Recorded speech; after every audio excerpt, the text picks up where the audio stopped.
fais une petite vidéo et c'est marrant parce que je voulais justement faire une vidéo sur ce sujet il y a environ 3 semaines et aujourd'hui j'ai l'occasion de, en fin de compte, concrétiser cette idée, faire vraiment une très courte vidéo parce qu'il n'y a pas besoin d'en parler 36 ans sur le unfinished business ou unfinished auction, c'est-à-dire le business non fini ou le business ou les enchères non terminées. C'est un concept de footprint très puissant, très ancien, très connu et on parle de l'unfinished business et de l'unfinished auction dans le dernier webinaire de Jean-Pascal Ferrat sur la plateforme Matas que Kibabeos a fait avec d'ailleurs, mais à moins que je n'ai pas compris, à moins que j'ai mal compris ce qu'il se disait dans la vidéo, il y a une petite méprise sur ce qu'est l'unfinished business, et donc je voudrais apporter une petite correction, parce que alors d'après ce que j'ai compris, c'est un concurrent qui appellerait unfinished business quelque chose qui ne l'est pas. Mais voilà, justement, ça va être l'idéal, ça va être l'occasion de parler de l'unfinished business, du concept d'unfinished business dans le footprint, qui est un setup en soi, et un setup très puissant. Et d'ailleurs, à ce propos, je vous conseille d'aller voir ce webinaire. Alors, il est très intéressant, il y en a eu d'autres sur Atas, une plateforme uniquement basée sur les outils Orderflow, une plateforme assez puissante avec laquelle moi personnellement je traite tous les jours. Je le dis, je l'aime beaucoup cette plateforme. Vous pouvez trouver le webinaire sur la chaîne de Jean-Pascal Ferrat ou sur la chaîne d'Ibabeos, qui est en fin de compte c'est la chaîne de Scalper Orderflow. Scalper Orderflow, voilà. C'est la dernière vidéo mise en ligne, voilà. Non, avant-dernière. Hop. Voilà. Allez-y, c'est un très bon webinaire. Cependant, je voudrais apporter un petit correctif, une petite précision sur le concept d'unfinished business. Alors, l'unfinished business, qu'est-ce que c'est? On va mettre un graphique en footprint. En fin de compte, on appelle unfinished. Vous voyez en haut des bougies ou en bas des bougies, en général, un footprint ça se lit en diagonale. En général, en haut des bougies, en bas des bougies, on a, si on regarde sur celle-ci par exemple, alors je vais prendre mon petit Epic Pen.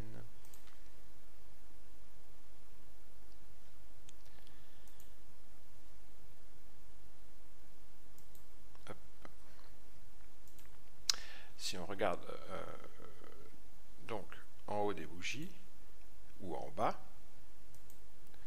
des bougies, en général, comme le footprint et les enchères en général se lisent en diagonale, on a des vendeurs à l'avant-dernier rang, d'accord, qui viennent taper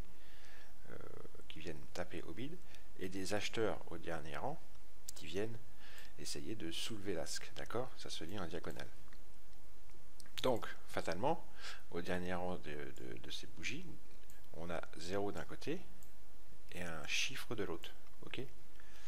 En bas des bougies, c'est pareil. On a un chiffre d'un côté et 0 de l'autre. Ok. Ça, c'est 99% des bougies sont comme ça. Ok. Mais parfois, comme par exemple ici, on a des deux côtés. Ah, qu'est-ce que ça écrit mal? Comme par exemple ici, on a des deux côtés, aussi bien à l'asque qu'au bid, un chiffre en haut des bougies, mais aussi parfois en bas des bougies, comme ici par exemple. D'accord? Donc ça, c'est ce qu'on appelle le unfinished business ou unfinished auction. En fait, là, dans le cadre d'un unfinished business en haut de bougie, les acheteurs ont essayé de soulever l'asque, mais les vendeurs ont repris le pas. ok, et on est reparti dans le sens inverse. Le business ne s'est pas terminé. Normalement, il devrait y avoir un rang de plus avec un zéro d'un côté et un nombre de l'autre, d'accord. Là, les enchères ne sont pas terminées, c'est pas complet. Et ce genre d'enchères non terminées en haut de bougie ou en bas de bougie, c'est une target pour le marché qui viendra compléter les enchères, finir le business à un moment ou à un autre durant le reste de la journée. En général, c'est dans les 30 minutes.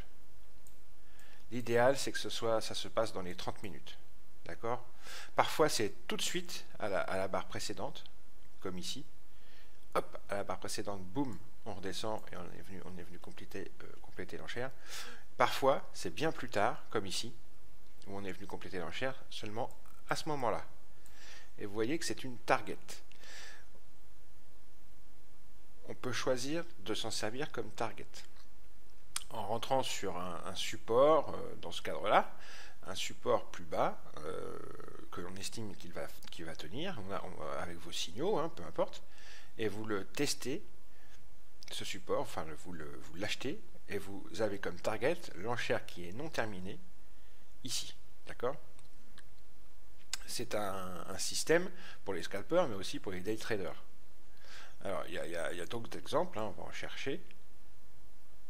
L'idéal, c'est que ce soit sur que ça se passe sur des nouveaux hauts de marché ou des nouveaux bas de marché, ce genre d'enchères non terminées. Vous attendez le pullback ou le throwback, vous achetez ou vous vendez, suivant le sens, et vous avez comme target que l'on rejoigne le haut ou le bas où l'enchère n'était pas terminée. Alors, est-ce que je vais vous trouver un autre exemple? En voilà un autre ici, où l'enchère n'est pas terminée, ok.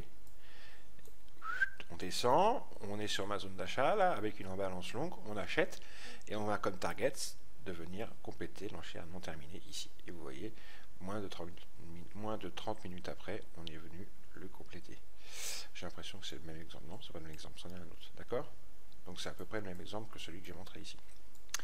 Essayons d'en chercher un autre. Parfois, regardez, il y en a un là. Boum. La bougie d'après, on est venu compléter l'enchère. Essayons de trouver d'autres exemples. Ici, enchère non terminée. On est venu la compléter ici. Ici, on est venu la compléter ici. Ici, on est venu la compléter tout de suite après.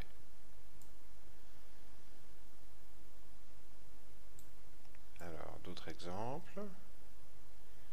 C'est un concept de footprint vieux comme le monde, et c'est très très efficace. Je voulais faire une vidéo là-dessus, puis ça m'est sorti de la tête, ça tombe très bien.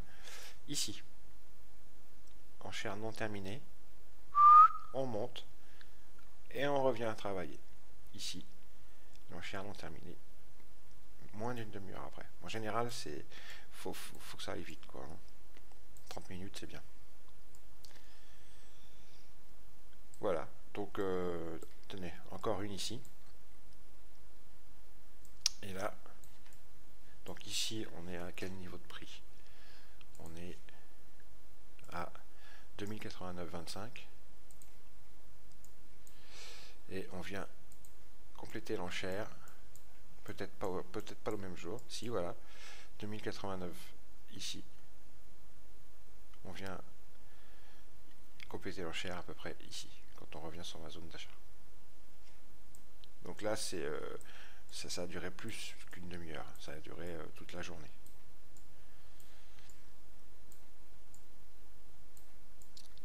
C'est pour ça que c'est encore plus efficace ces patterns-là quand on est sur des bas de marché ou des hauts de marché.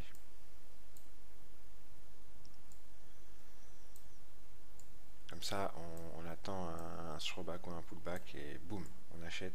Pareil, ici, enchère non terminée, on monte et on vient terminer l'enchère.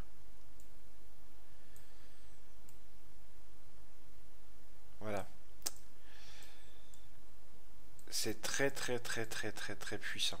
Regardez ici. On est sur un nouveau haut. On attend un petit throwback. On achète. Et on vient terminer l'enchère ici. Tac. Dans une journée balancée. C'est superbe parce que si vous faites une enchère non terminée sur la zone de vente, vous attendez le petit retour sur VWAP ou sur zone d'achat et vous avez comme target à nouveau un retour sur la zone de vente car il y a l'enchère à venir terminer et vice versa avec la zone d'achat. D'accord? Voilà, c'est tout. C'était un petit correctif que je tenais à apporter parce que ce qu'ils appellent dans le webinaire business non terminé, en fin de compte, ce n'est pas vraiment ça. Réellement, dans la théorie pure et dure du footprint, l'enchère non terminée, c'est ce que je viens de vous expliquer. Mis à part ça, c'est un très bon webinaire. Il n'y a pas de souci. Hein. J'aime beaucoup Atas, j'aime beaucoup Jean-Pascal et j'aime beaucoup Ibabeos. Voilà. Allez, ciao les amis. J'espère qu'ils le prendront bien et je doute pas une seconde qu'ils vont bien le prendre. C'est pas du tout mal intentionné de ma part, au contraire. Ils me connaissent, je les connais bien, c'est bon, il n'y a aucun souci. Ciao!